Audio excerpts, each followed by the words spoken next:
સુરત પોલીસે મોલના ચેન્જિંગ રૂમમાં મહિલાઓની સુરક્ષા અંગે જાગૃતિ અભિયાન શરૂ કર્યું છે।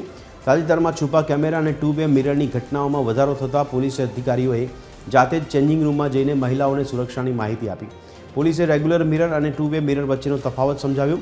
સામાન્ય કાચમાં આંગળી મૂકવાથી પ્રતિબિંબ અને કાચ વચ્ચે ગેપ દેખાય છે, જ્યારે ટુ વે મિરરમાં ગેપ દેખાતો નથી। તે અંગે પોલીસે મહિલાઓને મોલમાં જઈ સમજાવ્યું। આ સિવાય પોલીસે મોબાઈલ કેમેરા, છુપાયેલા લેન્સ અને વેન્ટ તથા હુક જેવી શંકાસ્પદ જગ્યાઓ કેવી રીતે તપાસવી તેની પણ વિગતવાર માહિતી આપી હતી।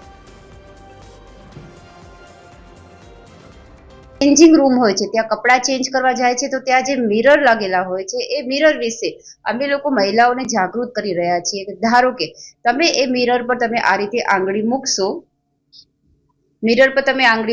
જો આ રીતે આંગળી મૂકવાથી જો મિરર વચ્ચે થોડો પણ ગેપ રહેતો હોય, ઇટ મીન્સ કે આ મિરર સાચું છે, એટલે આની પાછળ કોઈ તમને જોઈ રહ્યું નથી। જ્યારે બીજું મિરર એવું હોઈ શકે, એના પર તમે આંગળી મૂકશો તો આ રીતે કોઈ વચ્ચે જગ્યા રહેતી નથી।